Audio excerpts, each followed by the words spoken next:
เพราะตัวฉันเองไม่อาจทำตามใจเธอทุกอย่างเหมือนเขามีกรีดกลองใส่เป็นรอยแผลให้เราเจ็บซ้ำเพราะตัวฉันเองให้เหตุการณ์เลวร้ายลงทุกทีฉันทำได้เท่านี้อาจไม่ดีพอที่เธอต้องการไม่อยากให้เธอ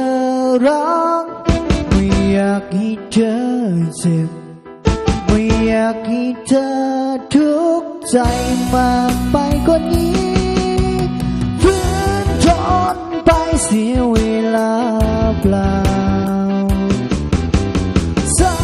ลือแล้วก็ปวดร้าวฝืนทนไปเสียเวลา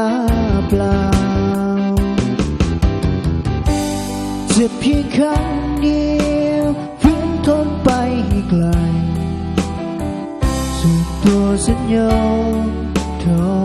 รมานเพราะตัวฉันเองให้เหตุการณ์เลวร้ายลงทุกทีฉันทำได้เท่านี้อาจไม่ดีพอให้เธอต้องการ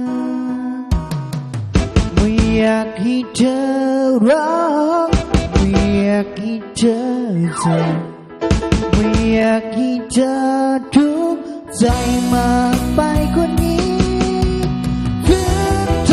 นไปเสียเวลาเปล่าสาลือแล้วก็ปวดร้าวฝืนทนไปเสียเวลาเปล่าเจ็บเพียงครั้งเดียวฝืนทนไปให้ไกลสุดตัวฉันยอมทรมาน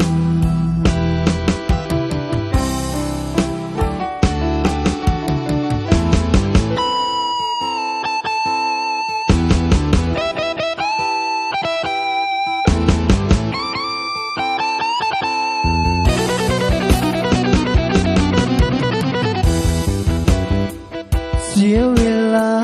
เปล่าสาลือแล้วก็ปวดร้าว